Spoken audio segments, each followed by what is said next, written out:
Hi everyone, आज का video में जानने वाले हैं पुण्य क्या है, पाप क्या है। आइए जानते हैं पहले पुण्य के बारे में। पुण्य का अर्थ होता है जिसमें विकार ना हो। अतः आद इस जगत में प्रत्येक वस्तु में कोई ना कोई सुगंध अवश्य होती है।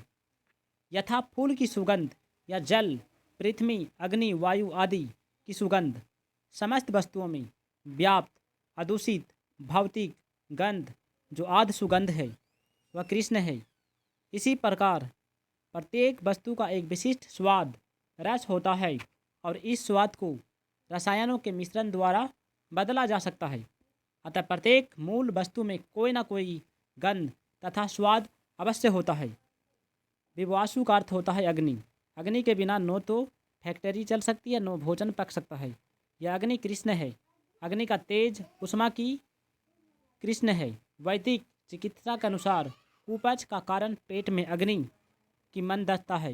अतः पाचन तक के लिए अग्नि आवश्यक है। कृष्ण भावनामृत में हम इस की मंदता। अतः कृष्ण की कृपा से ही मनुष्य अपने ही दीर्घायु या अल्पजीवी बन सकता है। अतः कृष्ण भावनामृत प्रत्येक क्षेत्र में सक्रिय होता है। आइए आप जानते हैं पाप क्या होता है। पाप का मतलब होता है कोई जीव को कष्ट देना, किसी को दुख पहुंचाना।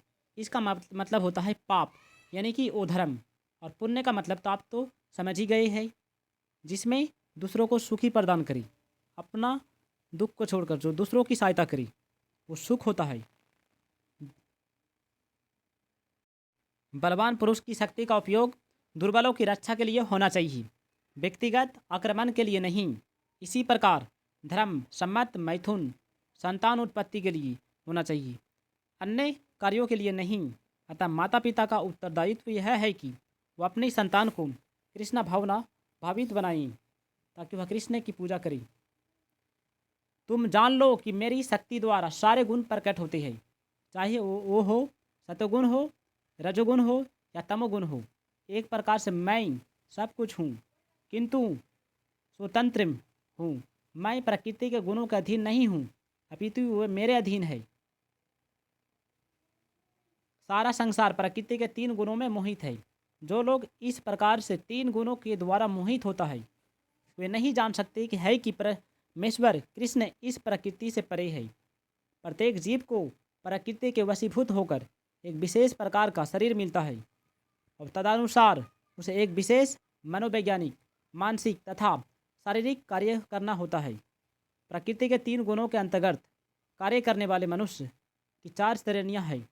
जो नितांत शतोगुणी वो ब्राह्मण, जो रजोगुणी है वो क्षत्रिय, और जो रजोगुणी एवं तमोगुणी दोनों है वो वैश्य कहलाते हैं, तथा जो नितांत तमोगुणी है वे शूद्र कहलाते हैं। जो इनमें से भी नीचे है वे पशु होते हैं। फिर ये उपाधियाँ अस्थायी नहीं होती है।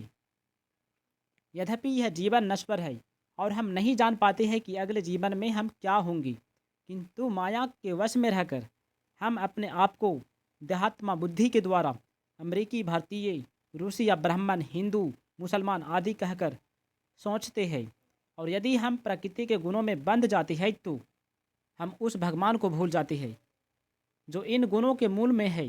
अतः भगवान का कहना है कि सारे जीव प्रकृति के इन गुणों द्वारा मोहित होकर यह नहीं समझ पाते हैं कि इस संसार की पृष्ठभूमि में भगवान है।